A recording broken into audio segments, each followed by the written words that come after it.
स्वामी प्रसाद मौर्य जिन्होंने अपनी हाल ही में नई पार्टी राष्ट्रीय सोशलिस्ट समाज पार्टी बनाई। इस पार्टी के बनने के बाद सपा में काफ़ी हलचल मची थी, क्योंकि एक तरफ स्वामी प्रसाद मौर्य समाजवादी पार्टी में रहकर कई ऐसी बयानबाजी कर गए जिसकी वजह से कई सारे नेता अखिलेश से नाराज हुए और एक एक करके उनका साथ छोड़ने के लिए भी मजबूर हुए। लेकिन इस बीच अगर हम बात करें तो स्वामी प्रसाद मौर्य अपनी नई पार्टी का इंडिया अलायंस के साथ गठबंधन करवाने के लिए आतुर नजर आ रहे हैं। उनकी पूरी कोशिश है कि इंडिया अलायंस के साथ वह जुड़े और उनका समर्थन करें और बीजेपी को हराने का काम करे उत्तर प्रदेश में। स्वामी प्रसाद मौर्य की तरफ से यह बयान आया, लेकिन फिलहाल क्या राहुल और अखिलेश उनको स्वीकार करेंगे? जी हां, इंडिया अलायंस के दो ये लड़के कप्तान जो कि आगे तमाम रणनीतियों को साध रहे हैं, कोशिश कर रहे हैं कि 80 सीटों पर अपनी पकड़ को और मजबूत किया जा सके।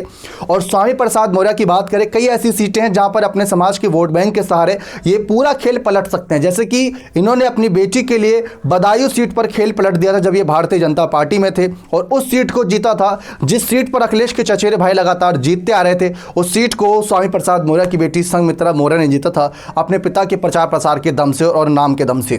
लेकिन फिलहाल अखिलेश यादव की इस मामले पर अभी तक कोई टीका टिप्पणी सामने नहीं आई, उन्होंने कोई बयान नहीं दिया। स्वामी प्रसाद मौर्य को लेकर नाराजगी ये बात की थी कि स्वामी प्रसाद मौर्य ने साथ छोड़ा तो क्यों छोड़ा, जबकि अखिलेश उनके बयानों का बचाव कर रहे थे। ऐसी कोई एक्शन नहीं लिया गया था जिससे लग रहा हो कि स्वामी प्रसाद मौर्य पर सख्त एक्शन हुआ है।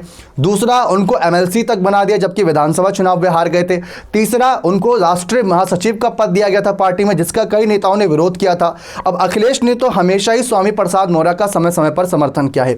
स्वामी प्रसाद मौर्य जो मायावती की खुलकर तारीफ करते हैं आज के समय में, लेकिन इंडिया अलायंस के साथ गठबंधन करना चाहते हैं। यह समीकरण थोड़ा समझ से परे है कि स्वामी प्रसाद मौर्य आखिर चाहते क्या हैं, कि क्या वह इंडिया अलायंस के साथ जाना चाहते हैं या वे बसपा के साथ भी अपने दरवाजे खुले रखना चाहते हैं। हाल ही में उनके कई इंटरव्यूज सामने आए जब उन्होंने नई पार्टी बनाई, तो वो इंटरव्यूज में साफ कहते नजर आए कि मायावती जैसा कोई नहीं, मायावती के साथ विचारधारा थोड़ी टकराव हुई तो इस वजह से पार्टी छोड़नी पड़ी, लेकिन मायावती का काफ़ी मान सम्मान करते हैं।